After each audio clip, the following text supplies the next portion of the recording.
Hey guys, so this is going to be a little bit of a different live shot. We actually stepped away from the crowds. The crowds are across the street. They're kind of yelling at each other. But what I did appreciate about what's happening here is I found some people having some good civil conversation. So I'm actually going to bring in a couple people that I've been talking to. I have Chip here and I have Ann here. And I'm just going to ask them both a couple questions on why it was important for them to come out here today. So Chip, we'll start with you.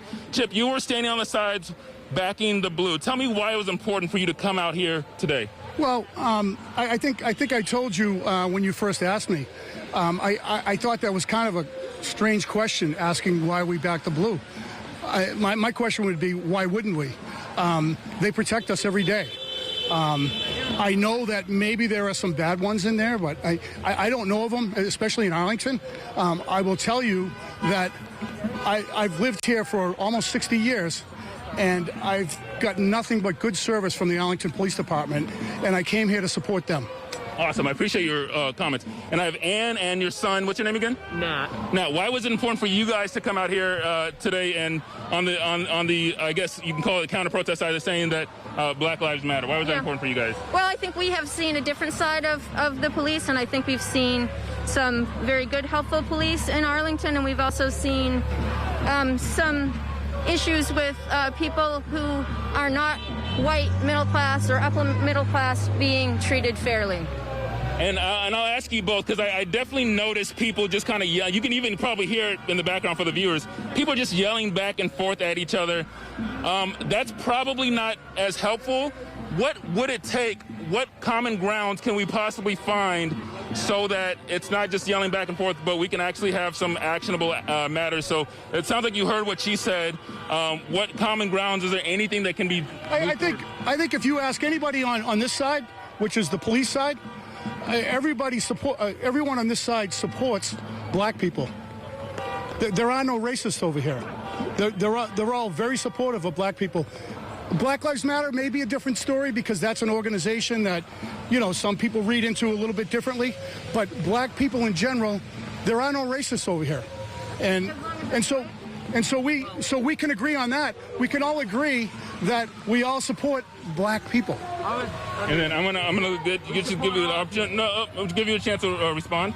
Oh, I was just gonna say to there being like no racists over there, I would personally, what I'm out here protesting is, if you are supporting and backing a racist system, the police, then that makes you yourself racist. That's confusing to people. Why would you call an entire police organization a racist system? It's the roots of the people are always talking about, it's a few bad apples. I feel like the roots of the tree that itself are kind of poisoned, and the whole system has been built.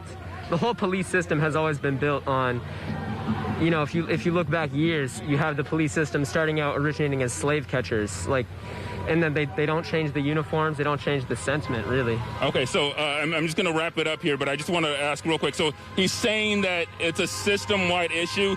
Is that something that you could possibly see, or do you think that's something that is that something that we can kind of just figure out now? The only thing I would say to that is I don't think he's even 20 years old yet, so he hasn't gotten to experience it.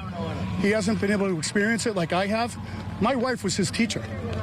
We have connections here, and he doesn't know, okay. And so I give him that. So I'm going to wrap it up here because my producers have to move on, but we do have some civil conversations going on out here away from the protest, but I'll send it back to you guys in the studio.